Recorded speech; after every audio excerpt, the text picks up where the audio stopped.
Meus irmãos, graça e paz abundantes da parte de Deus sobre sua vida, onde quer que você esteja, não importa a circunstância que esteja passando, que haja graça sobre graça da parte de Deus sobre você. 1 João 9 diz: se confessarmos os nossos pecados, Ele é fiel e justo para perdoar os nossos pecados e nos purificar de toda a injustiça. Eu pretendo voltar para esse texto daqui a pouquinho com você, mas antes eu quero trabalhar algumas ideias que eu acho importante de trabalhar com você antes de ponderarmos sobre o verso que eu quero compartilhar com você nessa hora. Eu quero primeiro tratar do seguinte: é o fato de que um dos melhores testes da teologia de uma pessoa é o efeito que essa teologia tem sobre as orações que ela faz. Uma das melhores formas de a gente atestar se aquilo que alguém confessa acerca do que crê é verdadeiro, real, prático, existencial em sua vida, é se a gente ver aquilo nas orações que ela faz, nos pedidos que ela expressa a Deus. À medida que eu e você somos moldados mais profundamente pela teologia bíblica, as nossas orações tendem a mudar de uma maneira radical, portanto, de uma maneira profunda e de uma maneira dramática. A gente vê isso em vários personagens da palavra de Deus. Uma vez Israel vivenciou uma seca de 3 anos e 6 meses, porque um profeta orou assim. E ele orou. E esse profeta foi o profeta Elias. E ele orou para que não chovesse sobre a terra 3 anos e 6 meses. E não choveu sobre a terra 3 anos e 6 meses. Porque a teologia de Elias fazia ele compreender de que se ele orasse na direção da vontade de Deus, aquilo que ele pedisse, aliado à vontade de Deus, se consolidaria. É disso que eu quero falar um pouquinho com você hoje. A necessidade de que aquilo que confessamos influencie no conteúdo de nossas orações, influencie nos nossos pedidos, na qualidade daquilo que falamos com Deus.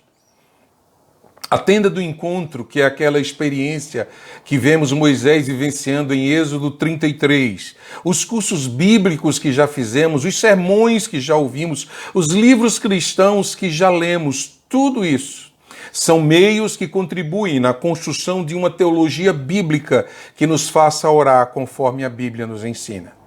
Nós precisamos orar com a teologia correta, nós precisamos evoluir na oração e nós precisamos crescer em maturidade na carreira cristã, de modo que as nossas orações não sejam orações infantis, tolas e ingênuas, mas orações que reflitam de fato o nosso conhecimento a respeito daquele em quem cremos, que nos permite ousadamente chegar à sua presença por meio do novo e vivo caminho que é Jesus Cristo e ali, em tempo oportuno, obter dele aquilo que levamos a ele por estar em sua presença. Precisamos orar com a teologia correta, precisamos evoluir na qualidade de nossas orações. Certa feita, os discípulos pediram a Jesus para que ele os ensinasse a orar, e ele o fez.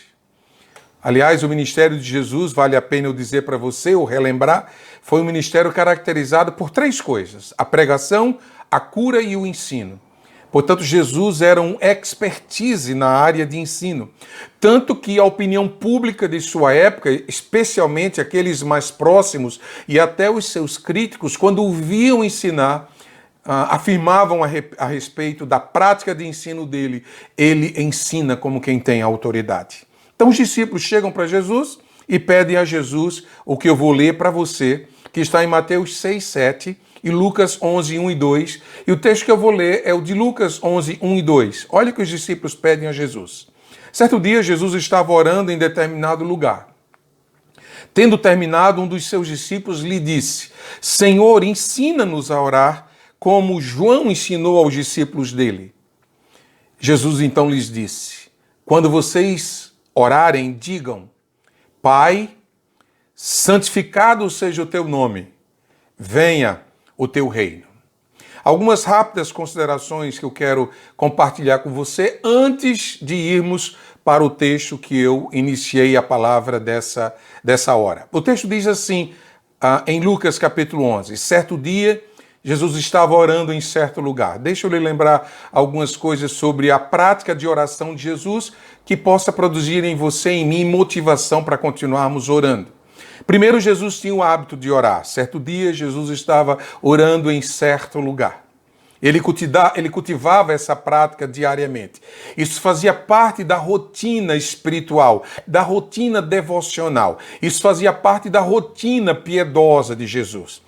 Jesus se esforçava para se manter disciplinado nessa rotina de comunhão com o Pai. Geralmente ele o fazia ao final do dia, depois de um dia de intenso ministério, depois de um dia de intensas atividades servindo as pessoas. Ele se recolhia para um lugar, o texto fala em certo lugar, em determinado lugar, certo dia Jesus estava orando. E assim ele ia a esse lugar para buscar a direção de Deus, para falar com o Pai, para ter comunhão com o Pai, para desenvolver com o Pai a convivência que fora rompida com a encarnação dele. Então, com a encarnação de Jesus, ele abandona a glória do Pai, vem habitar entre nós, mas mantém a comunhão com o Pai e com o Espírito Santo, através desses momentos em que ele se recolhia para um lugar reservado e ali ele passava horas e horas e horas orando e falando com o Pai. A primeira pergunta que eu quero fazer hoje, como é que está a sua rotina diária de comunhão com o Pai? Você tem orado pela motivação certa, que é o prazer de estar na presença de Deus e cultivar com Ele uma intimidade relacional? Ou você tem orado apenas por motivações outras que só o seu coração conhece e que não cabe a ninguém julgar, apenas a Deus e a você próprio? Você tem orado a Deus como um bom hábito requer, e bons hábitos para se tornarem hábitos, para se tornarem costumes, para se tornarem atitudes rotineiras, é preciso esforço e disciplina pessoal. Gostaria de encorajar você, de animar você a orar como prática prazerosa que busca cultivar com Deus uma relação de intimidade. É disso que eu quero falar com você hoje. Uma falsa teologia nos leva a orar a Deus motivados por interesses do próprio coração da gente, em vez de nos fazer orar motivados pelo interesse que Deus nos manda orar, que é o interesse dele, que é a vontade dele. A Bíblia diz que tudo deve ser feito para a glória de Deus. Você se lembra? Quer vocês comam, quer vocês bebam, quer vocês façam qualquer outra coisa. E nesse façam qualquer outra coisa está a oração. Então Paulo arremata dizendo assim, quer bebam, quer façam qualquer outra coisa, e aí eu incluo, quer orem, façam tudo para a glória de Deus. Você já pensou nisso? Que a sua oração e que a minha oração devem refletir a glória de Deus?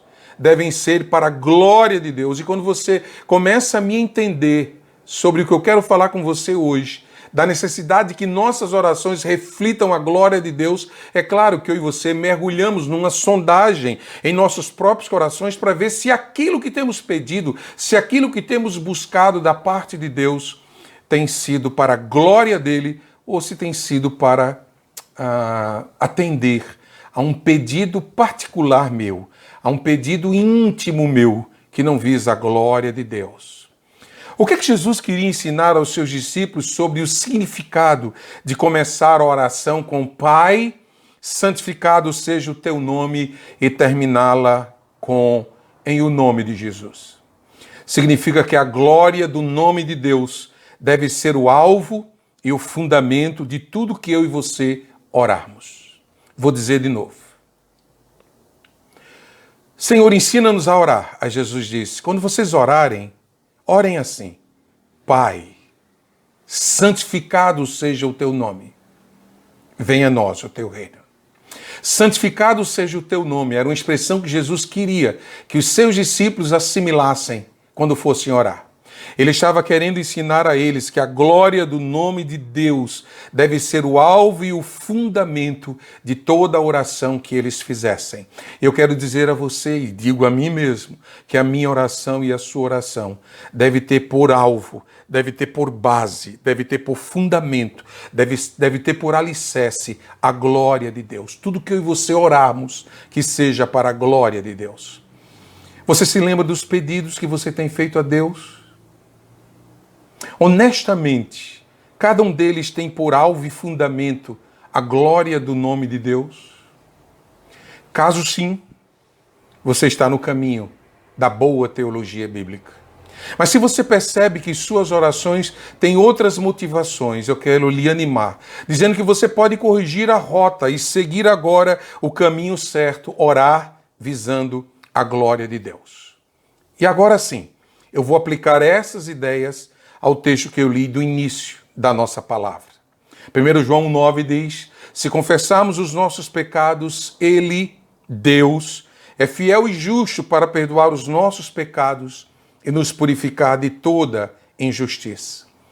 A minha oração e a sua oração por perdão, atente bem, deve ser baseada em um apelo à misericórdia de Deus. Senhor, tenha misericórdia. Isso é verdade, não tem nenhum problema. Mas também deve ser baseada num apelo à sua justiça, em acreditar o valor da obediência do seu filho. E aí, quando eu e você oramos, confessando os nossos pecados, recebendo o perdão de Deus que já nos está garantido na pessoa de Jesus, não nos esqueçamos de dar glória a Deus pela nossa redenção.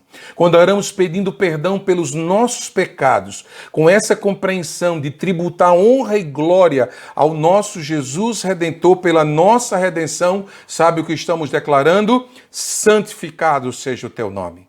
Estamos glorificando a Deus pelo que Ele fez para cancelar a nossa dívida de pecados com Ele. Daí, quando eu e você oramos, tributando honra, glória e louvor a Deus, nós estamos dentro do propósito que Deus nos orientou a imprimir em nossas orações, santificando ou glorificando o seu nome.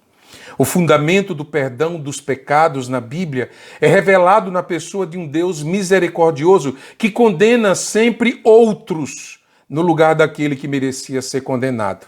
É o que chamamos de expiação substitutiva. Era eu para ser o condenado, era você para ser o condenado. Mas Deus, no Antigo Testamento, elegeu um animal, elegeu um cordeiro, elegeu um bode, elegeu um pombinho. E aí esse animal era sacrificado, esse animal era imolado e o sangue dele era agradável às narinas de Deus. E Deus então perdoava o pecado daquele povo, levando à morte, imolando outro no lugar dele, no lugar do pecador. Veio o Novo Testamento e o que Deus faz, e o que é que Deus faz? Deus repete a mesma base de perdão. Só que agora ele está cansado de holocaustos de animais. Só que agora ele está cansado do verter de sangue de animais imaculados. Ele agora manda o seu próprio filho. E a expiação substitutiva se evidencia mais uma vez. E agora é Jesus quem na cruz do Calvário verte o seu sangue. O Cordeiro de Deus que tira todo o pecado do mundo, agora está ali derramando o seu sangue por uma única vez de todas, para perdão dos meus e dos seus pecados. Jesus Cristo, Cordeiro de Deus, foi imolado no meu lugar e no seu lugar. Por isso, santificado seja o teu nome. Por isso, glorificado, Jesus, seja o teu nome. Por isso, exaltado sejas, ó Deus, pela redenção daqueles que o Senhor decidiu salvar. Tanto numa situação, Antigo Testamento, quanto na nova dispensação, o Novo Testamento, a base do compromisso de Deus com o seu nome não muda. Por isso, santificado seja o teu nome. Por isso, glória a Deus pelo perdão dos meus e dos seus pecados. Ouça o que Paulo deixou registrado em Romanos 3, 25 e 26. Olha o que ele diz. Deus o ofereceu Jesus Cristo, Deus ofereceu Jesus Cristo como sacrifício para propiciação mediante a fé pelo seu sangue, demonstrando a sua justiça, a justiça de Deus. Em sua tolerância havia deixado impunes os pecados anteriormente cometidos, mas no presente demonstrou a sua justiça, a fim de Deus ser justo e justificador daquele que tem fé em Jesus. Sabe o que é que Paulo nos ensina? Ele nos ensina que a morte de Cristo, em primeiro lugar, demonstrou a justiça de Deus ao perdoar os pecados. E em segundo lugar, estabeleceu que a justiça de Deus justificasse os ímpios que confiassem em Jesus e não em si mesmos. Deixe-me dizer isso de outra forma. Jesus Cristo morreu de tal maneira que o perdão por causa de Jesus é o mesmo que o perdão por causa do nome de Deus. Por causa disso, a partir de hoje, Pai nosso, santificado seja o teu nome. Que em todas as suas orações, a glória de Deus seja refletida em cada palavra ou não palavra que você porventura expresse. Que o coração seu, que as motivações do interior de sua alma não sejam motivações egoístas, mesquinhas, não sejam motivações de um coração que não contempla a grandeza daquele que merece toda a honra, toda a glória e todo o louvor. A sua teologia e a minha teologia serão testadas na qualidade das orações que fazemos. E ela será aprovada em nós se as nossas orações concorrerem para a glória de Deus. Que Deus te abençoe e te dê uma semana cheia da presença dEle, cheia da glória dEle, e que você, inundado da glória dEle, o glorifique em tudo que faz, hoje e sempre. Amém.